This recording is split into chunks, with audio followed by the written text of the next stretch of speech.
एक जंगल में शेर खान और टाइगर अपनी अपनी फैमिली के साथ रहते थे। जहाँ शेर खान शेरों का राजा था, वहीं टाइगर चीतों का राजा था। दोनों अपने अपने इलाके में शिकार करते थे और मिलजुल कर रहते थे।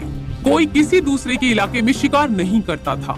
लेकिन इस बात से लोमड़ी को बहुत परेशानी थी, क्योंकि वो दोनों को एक साथ मिलकर रहते हुए नहीं देखना चाहती थी। एक दिन शेर खान ने टाइगर और उसकी फैमिली को अपने घर दावत पर बुलाया। जब सबने खाना खा लिया तो शेर खान टाइगर से बात करने के लिए उसे एक पहाड़ी पर लेकर गया। तब नीचे खड़े सारे शेर और चीते उन दोनों को देख रहे थे। कहो टाइगर, तुमको हमारी मेहमान नवाजी कैसी लगी? बहुत बढ़िया। मैंने आज तक आप जैसी मेहमान नवाजी किसी के भी घर में नहीं देखी। शुक्रिया दोस्त। अब बात करते समय शेर खान पहाड़ी के साइड में चलने लगता है और अचानक उसका पैर फिसल जाता है, मगर वो एक हाथ से उस पहाड़ी को पकड़ लेता है। ये देखकर टाइगर तुरंत शेर खान को बचाने के लिए जाता है, लेकिन जैसे ही टाइगर उसके पास जाता है, शेर खान नीचे गिर जाता है। टाइगर भी उसे बचाते बचाते नीचे गिर जाता है। ये देखकर दोनों के परिवार वाले उनके पास जाते हैं, लेकिन दोनों नीचे गिरकर बेहोश हो जाते हैं। फिर शेर खान और टाइगर को परिवार वाले अपने अपने घर ले जाते हैं। वैद जी, ये बहुत ऊंची पहाड़ी से नीचे गिरे हैं, कोई खतरे की बात तो नहीं है ना? चोट गहरी है, इसलिए इनको ठीक होने में काफी समय लगेगा। मगर ये पहाड़ी से नीचे गिरे कैसे?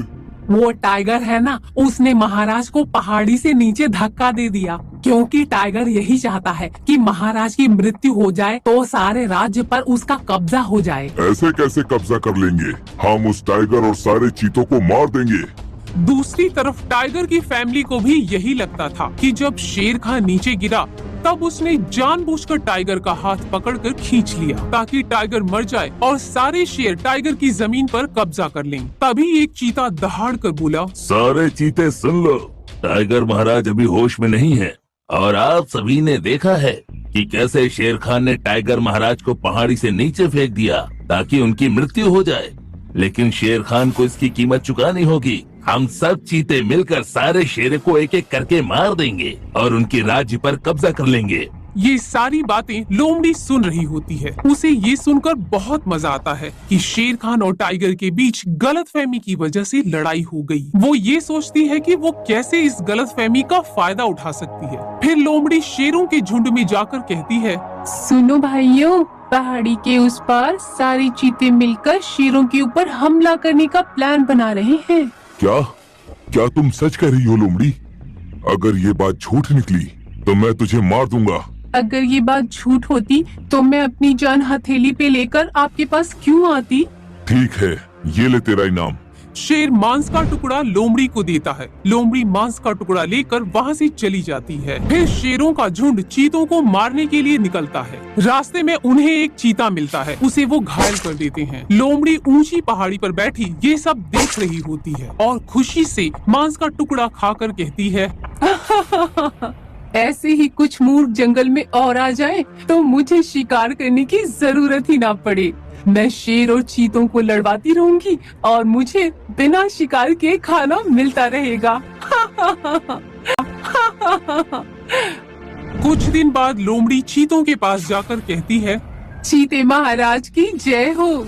मैं टाइगर महाराज की तबीयत पूछने आई हूँ और आपको एक खबर भी देने आई हूँ। टाइगर महाराज अभी बेहोश हैं। बताओ तुम क्या खबर लाई हो? कल चीते को जिसने घायल किया था वो शेर पहाड़ी के पीछे अकेला है। तुम चाहो तो उससे बदला ले सकते हो। हाँ, हम बदला जरूर लेंगे। ये ले तेरा इनाम।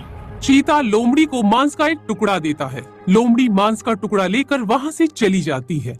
अब कुछ चीते मिलकर पहाड़ी के पीछे जाते हैं और शेर पर हमला करके उसे घायल कर देते हैं। घायल शेर की दहाड़ने की आवाज सुनकर दूसरे शहर उनकी तरफ आते हैं। शेरों के झुंड को अपनी तरफ आता देखकर सारे चीते वहाँ से भाग जाते हैं। दूर पहाड़ी पर बैठी लोमड़ी ये देखकर जोर जोर से हंसने लगती है। जंगल के सारे जानवर ऐसे ही मुझे चालाक लोमड़ी नहीं कहते हैं। अब देखना मैं क्या करती हूँ। लोमड़ी के दिमाग में एक खतरनाक आइडिया आता है। वो सोचती है, इतने से मांस के टुकड़े से मेरा क्या होगा?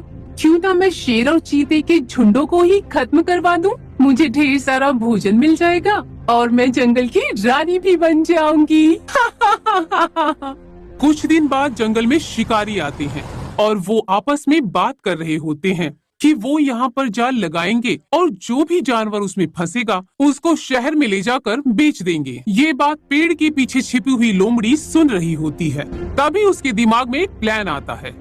मैं शेरों के पास जाकर कहूँगी कि तुम्हें पकड़वाने के लिए चीतों ने शिकारी बुलवाया है, और यही बात मैं चीतों से जाकर भी कहूँगी ताकि दोनों में दुश्मनी बढ़ जाए, फिर दोनों झुंड आपस में लड़कर मर जाएं और जंगल पर मेरा राज हो जाए। अब लोमड़ी शेर और चीतों के पास अलग अलग जाकर दोनों को एक दूसरे के खिलाफ भड़का देती है और उस जगह का पता दे देती है जहां पर शिकारियों ने जाल बिछा रखा होता है। अब रात का समय होता है और दोनों झुंड आमने सामने खड़े होते हैं और उनमें लड़ाई हो जाती है। लड़ाई में कुछ शेर और कुछ चीते घायल हो जाते हैं, लेकिन तभी वहाँ पर शेर खान आ जाता है। रुक जाओ, तुम लोग कितने बेवकूफ हो जो लोमड़ी की बातों में आकर आपस में लड़ मर रहे हो, और लोमड़ी वहाँ बैठी आराम से हंस रही है। वहाँ देखो। हम ये कैसे मान ले कि तुम सच कह रहे हो, क्योंकि उस दिन पहाड़ी पर तुम्हारे और टाइगर महाराज के अलावा कोई भी नहीं था। टाइगर महाराज को तुम्ही ने धक्का दिया था। ये सच नहीं है। उस दिन लोमड़ी भी वहाँ पर मौजूद थी। इसी ने गलतफहमी पैदा करके हम सबको लड़वाया है। ठीक उसी वक्त टाइगर भी वहाँ आ जाता है। शेर खान सच बोल रहा है। फिर शेर खान और टाइगर उस हादसे की असलियत सभी को बताते हैं कि उस दिन गलती से शेर खान नीचे गिर जाता है और टाइगर उसको बचाते बचाते नीचे गिर जाता है। वो सिर्फ एक हादसा था जिसकी वजह से तुम सबको गलतफहमी हो गई थी, और उस गलतफहमी का फायदा उठाकर लोमड़ी ने दोनों झुंडों में लड़ाई लगवा दी थी। सच्चाई सामने आते ही लोमड़ी वहाँ से भागती है और गलती से उसी शिकारी के जाल में फंस जाती है। तभी अचानक गोली चलने की आवाज आती है, क्योंकि उस वक्त वहाँ शिकारी आ जाते हैं। शिकारियों को देखकर दोनों झुंड भाग जाते हैं, लेकिन शेर खान और टाइगर वहीं खड़े रहते हैं और लोमड़ी को बचाने के लिए उसकी तरफ आगे बढ़ते हैं। ये देखकर लोमड़ी कहती है, आप दोनों यहाँ से चले जाइए महाराज, वरना ये शिकारी आपको भी पकड़कर शहर में ले जाएंगे। हम तुम्हें बचाने आए हैं और बचाकर ही जाएंगे। मगर महाराज, मैंने ही आप दोनों के बीच गलतफहमी पैदा करके आपस में लड़वाया है, फिर भी आप मुझे बचाना चाहते हैं? हाँ, क्योंकि भले ही तुमने हमें आपस में लड़वाया हो, लेकिन तुम भी जंगल का एक हिस्सा हो और हमारा परिवार भी हो, इसलिए तुमको यहाँ छोड़कर नहीं जा सकते। ये सुनकर लोमड़ी को बहुत शर्मिंदगी होती है। मैं शर्मिंदा हूँ महाराज, आज से मैं जंगल की एकता के लिए ही काम करूँगी। इनकी बात सुनकर शिकारी बोला, सारी बात आपस में ही तय कर लोगे या हमारे लिए भी कुछ छोड़ोगे? हाँ, क्योंकि अब तुम्हारा बचना मुश्किल है। हम तुम तीनों को पकड़कर शहर ले जाकर बेच देंगे। शिकारी, अपनी सलामती चाहते हो तो लोमड़ी को छोड़कर यहाँ से चले जाओ। अच्छा, और अगर हम नहीं गए तो तुम क्या करोगे?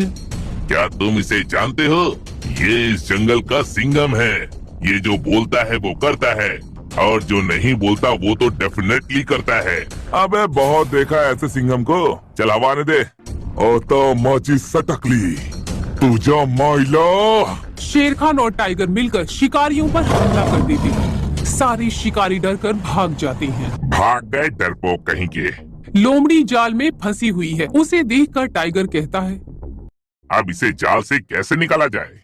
ठीक उसी वक्त चमन चूहा आ जाता है। अरे महाराज, मेरे रहते हुए आपको चिंता करने की कोई आवश्यकता नहीं है। फिर चूहा अपने नुकीले दांतों से जाल को काटने लगता है और कुछ ही देर में लोमड़ी को जाल से आजाद कर देता है। उसके बाद लोमड़ी सुधर जाती है। फिर शेर खान और टाइगर की दोस्ती और बढ़ जाती है। ये देखकर सारे शेर और चीतों की दुश्मनी भी खत्म हो जाती है।